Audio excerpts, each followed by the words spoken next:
ॐ खड्गचक्रगदेषु चापरिघाचूलं भुसुण्डिं शिरः शङ्खं सन्दतिं करतनयनं सर्वाङ्गभूषावृतां नीलाधुतिमासिपादृशकां सेवे महाकालिकां यामस्तोत्स्वपि ते हरौ कमलज्जो हन्तुं मधुकैटभम्। श्री महाकाली मैया की जय। श्री दुर्गा मैया की जय। प्रथमो अध्यायः मेधा ऋषि का राजा सूरत और समाधि को भगवती की महिमा बताते हुए मधुकैटभ वध का प्रसंग सुनाना। यह श्री दुर्गा जी का प्रथम चरित्र है। इसके ऋषि ब्रह्मा हैं, श्री महाकाली जी देवता हैं, गायत्री छंद, नंदी शक्ति, रक्तदंतिका बीज, अग्नि तत्व एवं ऋग्वेद स्वरूप हैं। श्री महाकाली जी देवी प्रसन्नता के लिए प्रथम चरित्र के जप में इसका विनियोग है। श्री चंडिका देवी को नमस्कार है।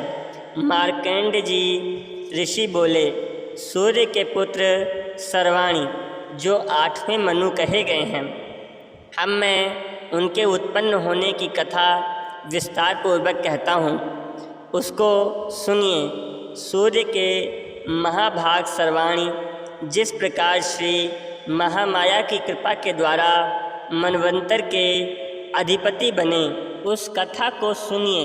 प्राचीन काल में स्वरोचिष मनवंतर में चैत्र वंश में उत्पन्न हुए सुरथ नाम के एक राजा थे। उस समय सारी पृथ्वी मंडल पर उन्हीं का अधिकार था। अपनी प्रजा की तो वे अपने औरस पुत्रों की भांति पालन करते थे, फिर भी कोला विध्वंसी क्षत्रिय राजा उसके शत्रु बन गए। राजा सूरत की दंड नीति अत्यंत कठोर थी। उसका कोला विध्वंसियों के साथ युद्ध छिड़ गया। यद्यपि कोला विध्वंसी संख्या में न्यून थे, फिर भी युद्ध में सूरत उन लोगों से हार गया। तब तो सूरत अपने पुर में आकर अपने ही देश का राज्य करने लगा। अब प्रबल शत्रुओं ने फिर भी उसे न छोड़ा। वहां आकर उस महाभाग पर आक्रमण कर दिया। उस समय सूरत का बल क्षीण हो चुका था। यह देखकर उसके दुरात्मा दुष्ट एवं बलवान अमात्यों ने उसके अपने पुर में ही सेना कोष आदि सभी कुछ छीन लिया।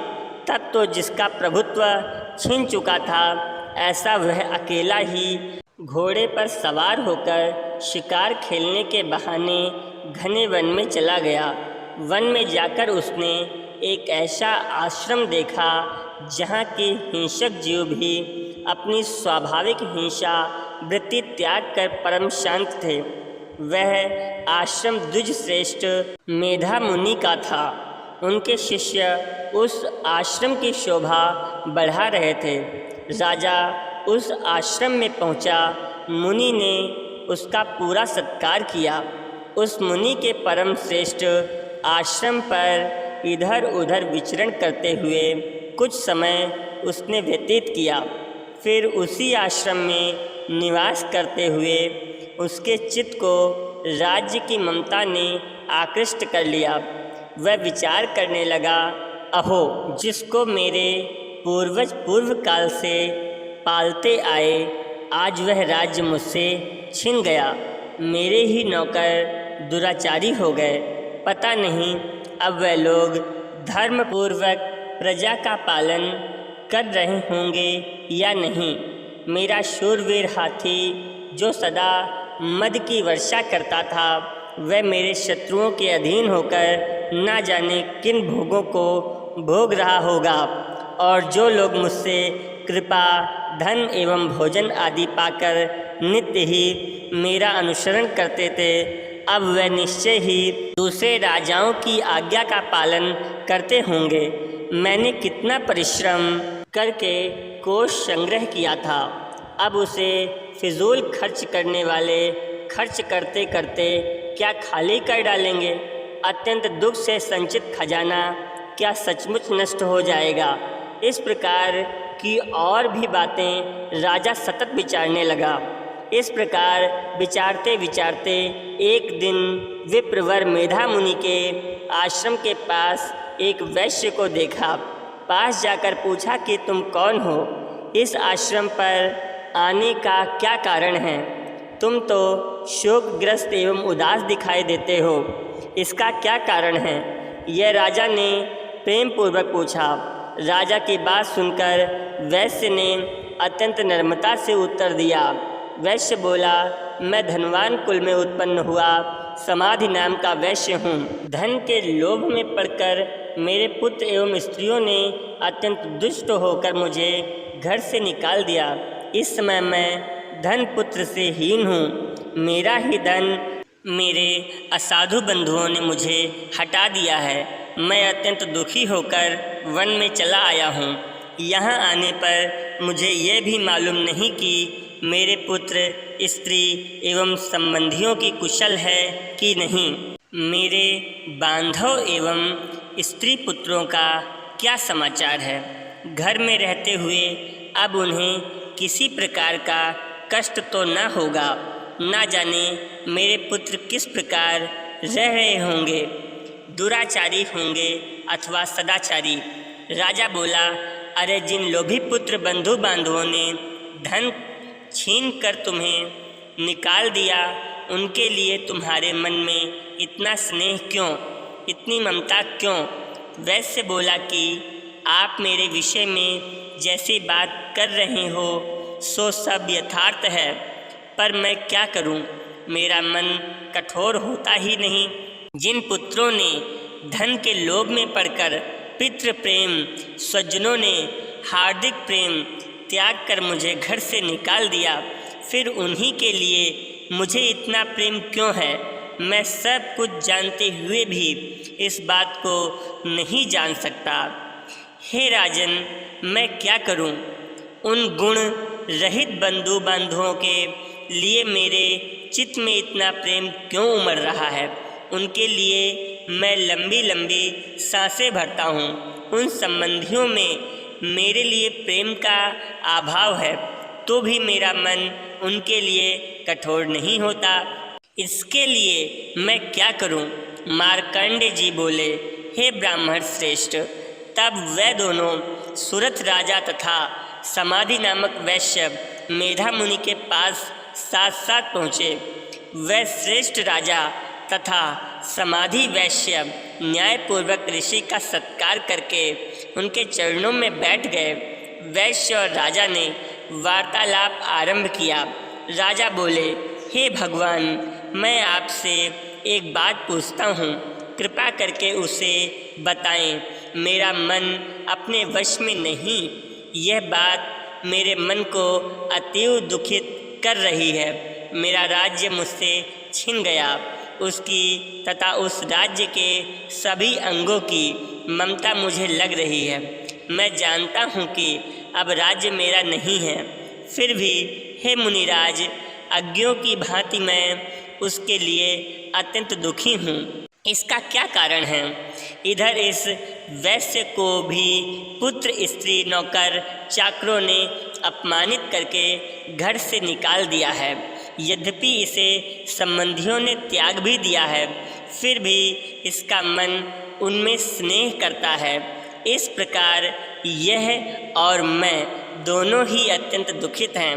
हे महाभाग, जिस विषय में दोष प्रत्यक्ष दिखाई दे रहा है, उसमें भी हमारा मन ममता के कारण क्यों खींचा जा रहा है? इसका क्या कारण है? हम दोनों ज्ञानवान हैं, फिर भी ऐसा मोह क्यों? मुझ में विचार शून्य पुरुष की भांति मूर्खता प्रत्यक्ष दिखाई देती है। ऋषि बोले, हे राजन, विषय मार्ग का ज्ञान सभी प्राणियों को है। हे महाभाग, विषय भी इसी प्रकार भिन्न भिन्न हैं। कितने एक प्राणी दिन के अंधे हैं और दूसरे कितने रात्रि के अंधे हैं, किंतु कितने एक प्राणी दिन तथा रात्रि में समान दृष्टि के हुआ करते हैं। यह सत्य है कि मनुष्य ज्ञानी होते हैं, किंतु केवल वे लोग ही ज्ञानी नहीं होते पशु पक्षी मृग आदि भी सभी ज्ञानी हुआ करते हैं। जैसा कि पशु पक्षियों में ज्ञान होता है, वही ज्ञान मनुष्यों में भी होता है। जैसा कि मनुष्यों में ज्ञान है, वैसा उनमें है। इसके अलावा दोनों में और भी कई बातों में समानता है। ज्ञान के होने पर भी इन पक्षियों को देखो, ये अपने बच्चों की चोंचों में दाना डाला करते हैं। यद्यपि स्वयं भूखे पीड़ित भी हों तो भी बच्चों का मोह उनसे ये कृत्य कराता है। हे पुरुष सिंह, क्या इन मनुष्यों को आप नहीं देखते जो प्रत्युपकार के लोभ के कारण पुत्रों की अभिलाषा करते हैं? यद्यपि उनमें ज्ञान की कमी नहीं, फिर भी संसार रूप सागर में ममता रूपी भंवर ने मोह के गर्त में उन्हें डाल दिया है। संसार के आवागमन का चक्र सदा चलता रहे, इस स्थिति को स्थिर रखने वाली ये महामाया का ही प्रभाव है। इसमें विस्मय नहीं करना चाहिए। यह जगत के स्वामी विष्णु भगवान की योग निद्रा रूपी महामाया है, जिसने सारे जगत को मोहित कर रखा है। यही देवी भगवती ज्ञानियों के चित्त भी बलपूर्वक खींचकर मोह में डाल दिया करती हैं। उसी महामाया के द्वारा यह चराचर जगत उत्पन्न होता है। वही महामाया जब प्रसन्न हो जाती हैं तो मनुष्यों को मुक्ति के लिए वर देने वाली होती हैं। वही पराविद्या भगवती संसार के मोक्ष की कारण रूप हैं, सनातनी हैं। वही सब ईश्वरों की भी ईश्वरी, संसार के बंधन का भी कारण है। राजा बोले, भगवान, वह देवी कौन है जिसे आप महामाया के नाम से पुकार रहे हैं? वह किस प्रकार उत्पन्न हुई? हे ब्राह्मण देव, उनका कार्य क्या है? उस देवी का जिस प्रकार का प्रभाव है, जो उसका स्वरूप है, एवं जिस प्रकार वह प्रकट हुई, हे ब्रह्मवेत्ताओं में श्रेष्ठ, ये सभी कुछ मैं आपसे सुनना चाहता हूँ। ऋषि बोले, वह देवी नित्य स्वरूप हैं। ये सारा जगत ही उनकी मूर्ति है। उसी के द्वारा ही ये सारा जगत विस्तृत है, किंतु उनका प्रागट्य अनेकों प्रकार से होता है। वह मुझसे श्रवण करो। जब यह देवताओं की कार्य सिद्धि के लिए प्रकट होती हैं, इस समय अजन्मा एवं नित्य होते हुए भी वह देवी प्रकट हुई कहलाती हैं। हे राजन, कल्प के अंत में जब समस्त संसार प्रलयकालीन समुद्र में निमग्न हो रहा था, तब योग निद्रा का आधार लेकर सारे ब्रह्मांड के स्वामी भगवान शेषनाग की सैया पर सो रहे थे। उस समय मधु तथा कैटभ इन नामों से प्रसिद्ध भयंकर असुर विष्णु भगवान के कान के मैल से उत्पन्न हो गए और ब्रह्मा जी को मारने के लिए तैयार हो गए। वह प्रजापति ब्रह्मा जी विष्णु जी की नाभि कमल में विराजमान थे। ब्रह्मा जी ने भयंकर दैत्यों को देखा और भगवान जनार्दन को सोया हुआ देखा। तब ब्रह्मा जी ने हृदय को एकाग्र करके इसी योग निद्रा की स्तुति की। यह स्तुति विष्णु भगवान को जगाने के लिए की गई थी।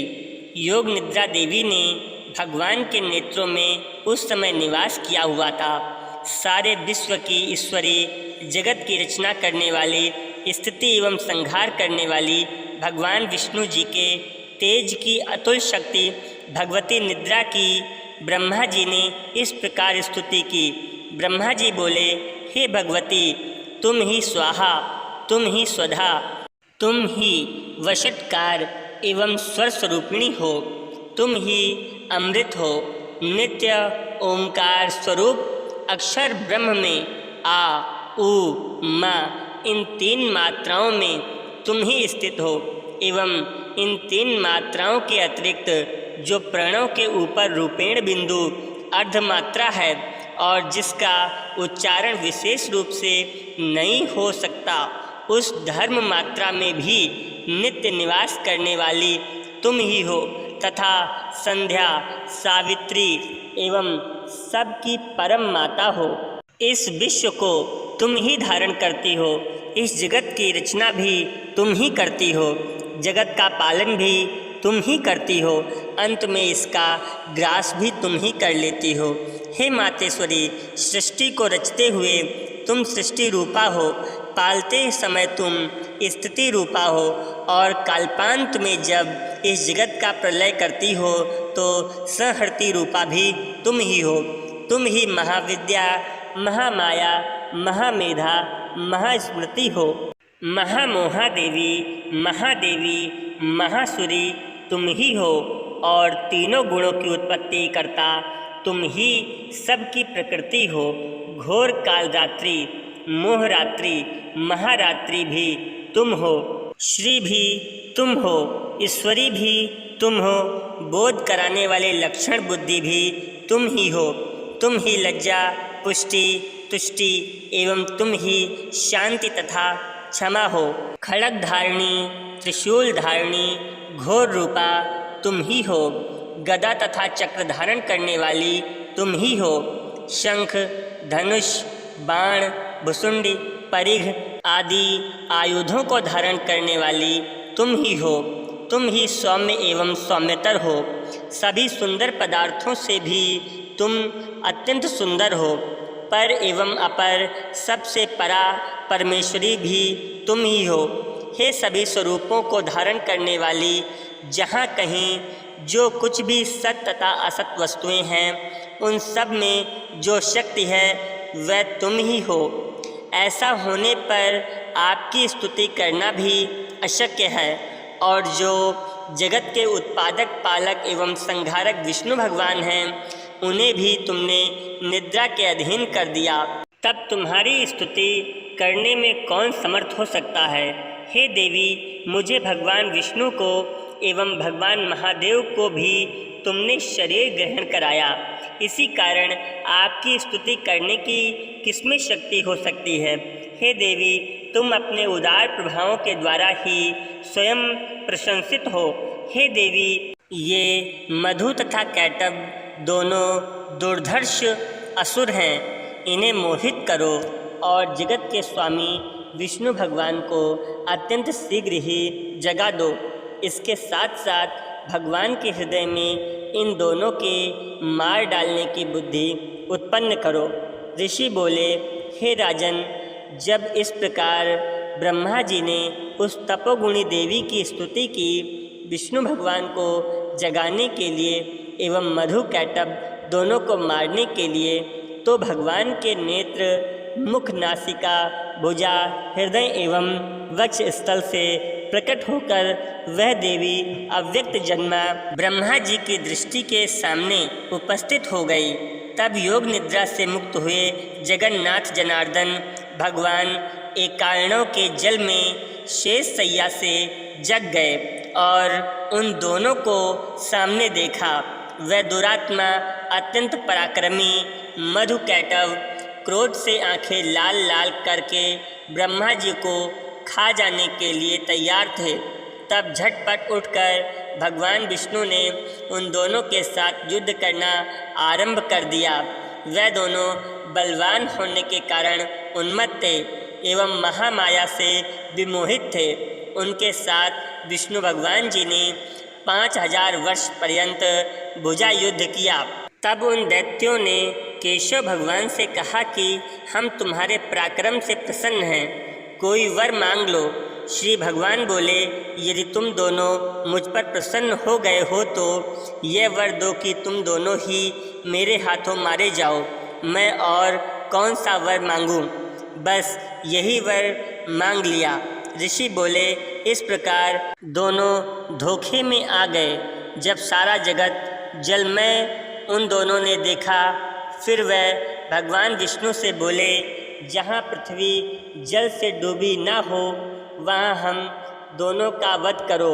ऋषि बोले, तब तथास्तु ऐसा ही हो कहकर शंख चक्र गदाधारी भगवान ने उन दोनों के सिर अपनी जांघाओं पर रखकर चक्र से काट डाले।